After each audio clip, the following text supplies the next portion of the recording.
Então, vou falar um pouco sobre o desafio na mulher idosa quanto à neoplasia de mama e a cardiotoxicidade. Por que a gente está nessa reunião de forma tão próxima? Esse gráfico ele fala muita coisa. Enquanto a gente conseguiu reduzir a mortalidade por doença cardiovascular, a mortalidade por neoplasia se manteve estável, que é a linha azul. E chegou um momento que a mortalidade por doença cardiovascular foi caindo e a mortalidade por neoplasia foi o limitante. Então, por isso que a cardiologia entra aí através da cardio-oncologia para ajudar no desfecho desses pacientes.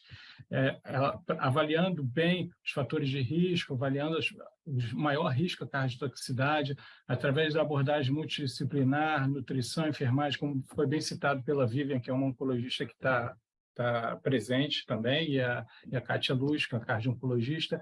A imagem cardíaca, através do eletrocardiograma, a ecocardiografia, o strength foi muito bem citado, medicina nuclear, e a medicina integrada, através da oncohematologia, cirurgia cardíaca e a própria cardiologia. Próximo essa publicação que eu achei bem interessante, que a gente nunca sabe qual é a porcentagem de risco cardiovascular quando a gente faz um tratamento oncológico. Então, foram avaliados 835 pacientes em vários tratamentos oncológicos e os índices de doença de cardiotoxicidade foram de até 37%. Cardiotoxicidade moderada foi 2,8 e severa 3,1. Mas a gente vê que que durante o tratamento oncológico causamos uma cardiotoxicidade muitas vezes subclínica, que a gente está começando a diagnosticar através do avançar dos exames de imagem. E essa figura representa muito bem porque a gente diagnostica a cardiotoxicidade, em geral, na fase moderada, com bastante sintomas da severa. E o ideal é que a gente consiga subir essa seta, para que a gente consiga diagnosticar na fase subclínica, através de strains, através de proBNP, troponina, uma análise seriada, uma avaliação compartilhada com a especialidade de cardio-oncologia, para que esse paciente não tenha que lidar, além da neoplasia, ter que lidar com uma morbidade causada pelo próprio tratamento. E por que a gente está aqui reunidos? Basicamente, por conta dessa droga, a doxorubicina. Ela foi sintetizada na década de 60, classificada pela OMS, uma das principais drogas descobertas, mas a gente sabe, nomeadamente, que ela gera uma cardiotoxicidade importante. E depois, depois foi descoberto o 5-fluoracil, que também é usado no câncer de mama. O Hercept é o protótipo da cardiotoxicidade reversível. O Avastin, também um inibidor de VEGF, também causa cardiotoxicidade. E o Kadcyla, no caso, o trastuzumab, ligado à etanzina, então a gente também causa toxicidade, também tem trastuzumab ali, que é o componente do Herceptin. Então, quais são os maiores fatores de risco? Isso é uma extrapolação da principal droga cardiotóxica, que é a doxorubicina, mas dá para a gente usar de base, a gente usa de base rotineiramente. A dose acumulativa é um fator importante. A gente sabe que a dose acumulativa da doxorubicina, quando chega até 400 miligramas, ela é em torno de um risco cardiovascular em torno de 5%. Esses pacientes vão ter sintomatologia cardiovascular. Mas quando a gente chega a 700 miligramas, isso já chega a em torno de 50%. Então, o ideal é a gente não ultrapassar esses 400 miligramas por metro quadrado. Doenças pré-existentes, hipertensão, uma doença cardiovascular subjacente, extremos de idade, doença hepática, a concomitância com outras drogas, que aí você acumula cardiotoxicidade, como foi bem dito, a ciclofosfamida, o bevacizumab, então você acumula potenciais cardiotóxicos, mecanismos cardiotóxicos também diferentes, e condições cardíacas subjacentes. Então, como foi dito, a cardiotoxicidade é basicamente dividida em duas esferas. A cardiotoxicidade tipo 1, que é irreversível doxorubicina é o protótipo dela, e a cardiotoxicidade tipo 2, pelo trastuzumab, pelo Herceptin, essa sim reversível. Por isso que a gente lida com elas de forma diferente. Hoje em dia, não é só mais o Herceptin, hoje em dia tem todos os bloqueadores HER2, como foi dito também, inibidores de tirosina quinase também atuam nessa parte. Então, sendo o trastuzumab uma droga que a gente consegue, digamos, manusear de uma forma mais simples, a gente tem uma tolerância melhor. Eu acho que o slide aqui está trocado. Está trocado. Esse é o slide da doxorubicina. Tá? A gente, em geral, quando a cardiotoxicidade ela cai abaixo de 50% e maior que 10%, a gente cessa o tratamento. Em geral, a gente não volta contra a doxorubicina, diferentemente do trastuzumab, que nesse caso a gente consegue cessar o tratamento e retornar a parâmetros iniciais e até voltar ao tratamento, muitas vezes, quando a gente potencializa as drogas cardiológicas do paciente. Falando um pouco de bloqueio hormonal, foi falado de terapia hormonal.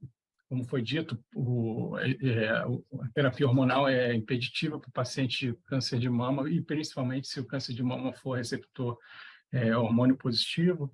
A gente também tem pacientes com receptores de andrógeno positivo, principalmente no trastuzumab, que foi dito aí da reposição por andrógenos, também é um fator de risco importante. Então, bloqueio hormonal, essas são as principais drogas. O tamoxifeno, que é um inibidor seletivo dos receptores de estrogênio, ele é antagonista na mama e agonista no ovário, por isso que ele, às vezes, causa sangramentos. Em geral, você usa na paciente que ainda não chegou na menopausa, mas ele tem como principal efeito colateral um edema, uma sobrecarga cardíaca, e estudos mostram que, interessantemente, ele tem algum protetor, um efeito protetor sobre a síndrome coronariana aguda, por haver um desvio lipídico para aumentos de HDL. Então, esse é um fator interessante do tamoxifeno. A outra droga que a gente já usa na paciente menopausada, paciente que não tem mais a formação ovariana de estrogênio, é feito através do tecido adiposo, é o anastrozol, e ele é mais tendenciado a efeitos trombóticos nesses pacientes. Falando agora um pouco de radioterapia, os principais fatores para a cardiotoxicidade por radioterapia seria a irradiação torácica. O que é isso? Paciente com câncer de esôfago, paciente com câncer de mediastino, paciente com câncer de mama. A gente sabe que o campo, a gente não consegue chegar só na doença, a gente atravessa tecidos até chegar à neoplasia. Então, esse atravessar de tecidos leva à cardiotoxicidade. Toxicidade aguda, ela é rara, em geral, pode causar uma miocardite, pode causar uma pericardite, sendo mais frequente, mas é bem rara, mas a toxicidade cardíaca, ela ocorre. E ocorre principalmente nas tecnologias anteriores, tá? Você vê os guidelines e até as diretrizes da Sociedade de Cardiologia, elas falam em cardiotoxicidade 5, 15 anos depois da radioterapia. Então, ela pode ficar ali subclínica, mas em algum momento ela vai se manifestar.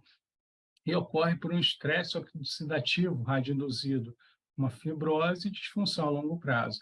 A gente sabe que os efeitos cardiovasculares fatais em 1% a 2% no paciente de câncer de mama, e o risco de disfunção ventricular aumenta em 4,9 vezes os pacientes que são tratados com radioterapia. Esse risco é muito aumentado quando é mama esquerda, então é um fator a observar. E a gente melhorou muito em termos de radioterapia. À esquerda, a gente vê a radioterapia 2D, em que basicamente a gente tinha um raio-x, que a gente planejava a radioterapia de acordo com aquele raio-x. E à esquerda, a gente observa todo aquele pontilhado amarelado ali, é a área cardíaca, ou seja, o coração ali está recebendo diretamente dose de tratamento. Por isso, quando a gente vê pacientes que foram tratados mais tardiamente, coisa de 10 anos atrás, a gente espera muito mais que ele tenha cardiotoxicidade do que o paciente do lado direito, que está sendo tratado com tecnologia 3D, em que a gente está fugindo da área cardíaca, a gente está dando a dose maior para a área tumoral. E os tecidos que devem ser mais protegidos, no caso pulmão e coração, eles estão mais afastados da dose de tratamento. Então, levando um pouco para a prevenção da cardiotoxicidade, eu trouxe esse artigo que achei muito interessante. Ele é uma meta-análise que avaliou 17 artigos com uso de medicações é, de neuromodulação, e aí o uso de beta-bloqueadores, diminuidores da enzima da angiotensina, mineralocorticoides, eles tiveram um efeito cardioprotetor. Esse artigo ele falhou um pouco no p-valor dele, ele não conseguiu atingir a significância, mas ele trouxe a tendência a isso. Então, ele mesmo fala, o paciente que está com um descontrole pressórico, se ele está em tratamento quimioterápico, a gente tender a utilizar esse tipo de drogas que a gente consegue ter uma propensão a melhor desfecho. Foi falado no chat sobre Stop K. Esse trabalho ele avaliou o uso de atorvastatina versus placebo em pacientes com tratamentos quimioterápicos. E foi interessante o desfecho dele, que ele mostrou, como a gente vê o gráfico da direita, que os pacientes que usaram placebo tiveram 29% mais chance de disfunção cardíaca frente a que usaram a atorvastatina, que isso foi muito menor. Então, é uma tendência, é uma possibilidade o seu uso, claro, isso como foi dito, não pode se sair aplicando diretamente, mas é algo que deve ficar no radar da prática do cardio-oncologista para proteger esses pacientes, principalmente se tiver indicação do uso da atorva.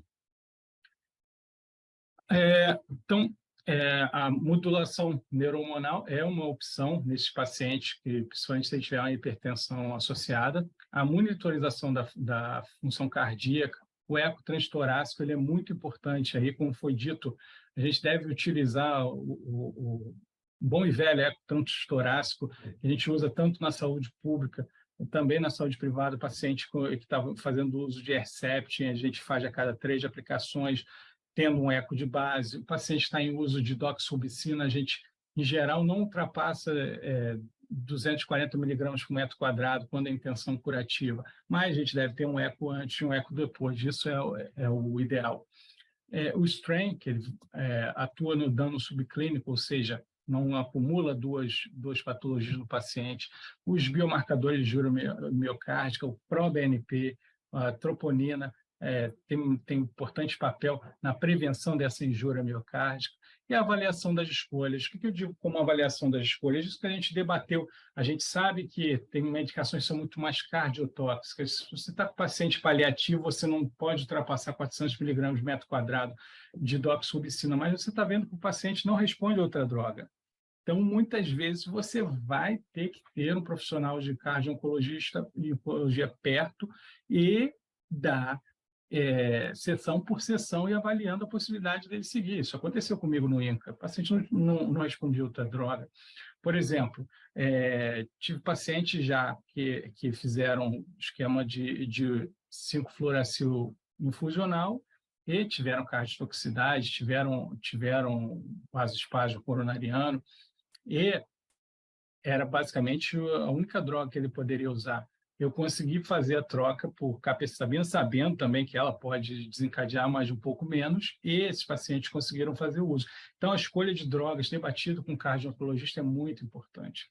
O uso do cardioxane, quando é nem muito necessário a droga cardiotóxica, e você sabe que ele tem uma cardiotoxicidade, porque o cardioxane tem um tropismo pela fibra cardíaca, então ele atua competitivamente com a doxorubicina, impedindo que a doxorubicina se ligue ao ferro no músculo cardíaco, gerando a cardiotoxicidade. E a doxorubicina lipossomal, ela só não é usada vastamente porque é uma medicação que ela é muito cara, mas ela é uma opção, sim, para o paciente que tem uma cardiotoxicidade importante. Então, resumo, o acompanhamento próximo do cardiologista e oncologista é o que traz os melhores desfechos. O eco transtorácico, conforme eu disse, para o uso do trastuzumab, o inibidor da HER2 em geral, ou doxorubicina, strain, ProBNP, troponina em alto risco, controle dos fatores de risco, conforme foi debatido aqui, individualização dos esquemas de quimioterapia, e atenção aos sinais clínicos. Isso é muito importante. Hoje mesmo eu tive um paciente de próstata que começou a ter edema de membros inferiores. Então, eu poderia já prescrever um diurético para ele, mas ele tem uma cardiologista muito próxima, falei com ela e falei com ele, vou te referenciar, quero você essa semana lá. Isso é conduzido mais próximo. Então, isso é muito importante. E meus agradecimentos a todos, finalizando aqui essa apresentação. Foi um prazer estar com vocês.